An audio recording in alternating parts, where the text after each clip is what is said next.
और चलिए राजधानी लखनऊ से बड़ी खबर आपको बता दें, जहां यूपी की 9 विधानसभा सीटों पर 13 नवंबर को मतदान होने वाले हैं। 9 विधानसभा सीटों पर 149 प्रत्याशियों ने पर्चा भरा है। मीरापुर में सबसे ज्यादा यानी 34 प्रत्याशियों ने नामांकन किया है, जबकि खैर में सबसे कम यानी 6 प्रत्याशियों ने पर्चा दाखिल किया है। उपचुनाव के लिए बीजेपी, बसपा और समाजवादी पार्टी में कड़ा मुकाबला है। सभी विधानसभा सीटों पर मुकाबला त्रिकोणीय है। सभी दल चुनाव प्रचार में अब जुट चुके हैं। मुख्यमंत्री योगी आदित्यनाथ ने खूब अब कमान संभाल ली है। तो ये बड़ी खबर आपको बता दें, जहां यूपी उपचुनाव को लेकर अब प्रचार प्रसार का दौर यहां पर देखने को मिलेगा। खुद मुख्यमंत्री योगी आदित्यनाथ बीजेपी की ओर से यहां पर हुंकार भरते हुए नजर आएंगे और पूरे प्रचार प्रसार की जो कमान है वो मुख्यमंत्री योगी आदित्यनाथ ने ही संभाल रखी है। चूंकि निश्चित तौर पर जिस तरीके से लोकसभा चुनाव में बीजेपी के नतीजे आए थे, उससे एक बड़ा झटका भारतीय जनता पार्टी को लगा। और ऐसे में अब चूंकि उत्तर प्रदेश में सबसे बड़ा नुकसान लोकसभा चुनाव में बीजेपी को हुआ, चूंकि उपचुनाव हो रहे हैं और ऐसे में सबसे बड़ी यहाँ पर जिम्मेदारी एक तरीके से देखा जाए तो मुख्यमंत्री योगी आदित्यनाथ के कंधों पर है। सीएम योगी ने इस पूरे प्रचार प्रसार को लेकर मोर्चा संभाल रखा है और अपनी जिम्मेदारी निभाते हुए नजर आएंगे। ज्यादा जानकारी के लिए संवाददाता निखिल लखनऊ से हमारे साथ जुड़ चुके हैं। निखिल, अब उपचुनाव की जो जंग है अब वो धीरे धीरे नजदीक आ चुकी है। चूंकि लगभग 10 से 15 दिनों का अब समय है, प्रचार प्रसार में पूरी ताकत अब झोंकी जाएगी। मुख्यमंत्री योगी आदित्यनाथ खुद इस उपचुनाव का मोर्चा संभालते हुए नजर आ रहे हैं। उनके कंधों पर ही सबसे बड़ी जिम्मेदारी उपचुनाव की। बिल्कुल, अगर इस पूरे उपचुनाव को आप देखें तो सभी राजनीतिक दलों के लिए बेहद महत्वपूर्ण है ये चुनाव।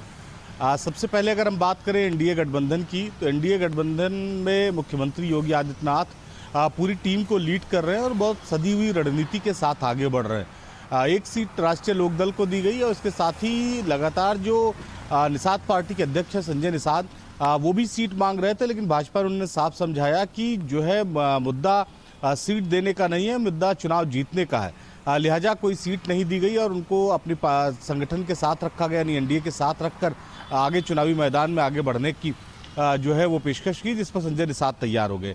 तो एक तरफ एनडीए गठबंधन है, दूसरी तरफ अगर हम बात करें इंडिया गठबंधन में समाजवादी पार्टी पहले तो कांग्रेस को सीटें देना चाहती थी, लेकिन फिर कांग्रेस ने चुनावी मैदान में उतरने से साफ इनकार कर दिया और उसके बाद अब सभी 9 सीटों पर समाजवादी पार्टी अकेले चुनाव लड़ रही है कांग्रेस के समर्थन से।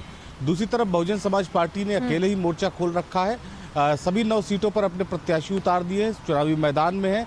बसपा सुप्रीमो मायावती लगातार एक सीट पर खुद मॉनिटरिंग कर रही है। पहली बार ऐसा होगा जब बहुजन समाज पार्टी विधानसभा का उपचुनाव लड़ने जा रही है। तो सभी राजनीतिक दल अपने अपने हिसाब से तैयारी कर रहे हैं। जहां तक बात मुख्यमंत्री योगी आदित्यनाथ की आपने की, मुख्यमंत्री योगी आदित्यनाथ ने अपने सभी 9 जो सीटें जिन पर उपचुनाव होना है उसके लिए मंत्रियों की एक फौज तैयार कर रखी है।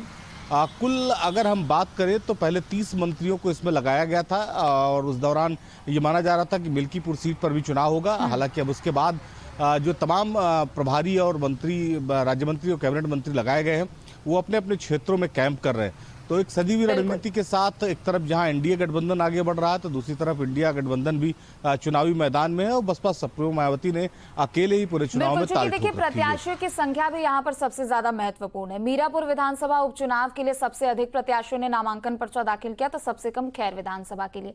लेकिन कहीं ना कहीं ये जो पूरी लड़ाई है वो पीडीए को ही लेकर है। समाजवादी पार्टी लोकसभा चुनाव से ही पीडीए का नारा देती हुई नजर आ रही है, लेकिन अब बीजेपी के जितने कैंडिडेट्स है उसमें भी पीडीए का तालमेल जरूर नजर आ रहा है। लेकिन फर्क सिर्फ इतना है, उधर अल्पसंख्यक है और इधर अगड़े हैं।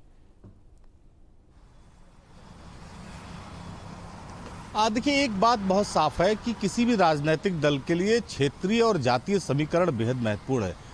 उत्तर प्रदेश में चुनाव हो और जातीय समीकरण की चर्चा ना हो, ऐसा संभव नहीं है। यही वजह कि आप देखिए सभी राजनीतिक दलों की जो सूची आई है उसमें आपको जातिगत और क्षेत्रीय समीकरण बसता हुआ दिखाई पड़ रहा है। तो उसी समीकरण के तहत सभी ने अपने अपने उम्मीदवारों का चयन किया है। समाजवादी पार्टी की बात जहां तक है, पीडीए उसके लिए बेहद महत्वपूर्ण है। पिछले लोकसभा चुनाव में उसको इसी फार्मूले के तहत सफलता मिली थी। यही वजह है कि अखिलेश यादव इसी फार्मूले के साथ आगे बढ़ रहे हैं। दूसरी तरफ अगर भारतीय जनता पार्टी की बात करें तो भारतीय जनता पार्टी ये जानती है कि उसके मतदाता कौन है और कौन से ऐसे लोग हैं जो उसे वोट देंगे। तो उसी समीकरण के हिसाब से भाजपा ने भी अपना जाति का समीकरण बनाया है। बहुजन समाज पार्टी के जो भी 9 उम्मीदवार हैं उनमें भी आप अगर लिस्ट में देखेंगे तो सारे समीकरण आपको सत्ते हुए दिखाई पड़ रहे हैं। तीनों ही पार्टियों की ओर से निश्चित तौर पर समीकरणों को ध्यान में रखा हुआ और इसी कारण ये जो पूरा मुकाबला है वो त्रिकोणीय है। लेकिन चूंकि कहीं ना कहीं और आंकड़ों को देखा जाए तो सबसे ज्यादा महत्वपूर्ण भी इसी कारण हो जाता है, 7 की लड़ाई इसे बताया जा रहा है। बहरहाल बहुत बहुत शुक्रिया निखिल, आपका तमाम जानकारी आपने साझा की। और चलिए प्रयागराज से इस वक्त की बड़ी खबर आपको बताते जहां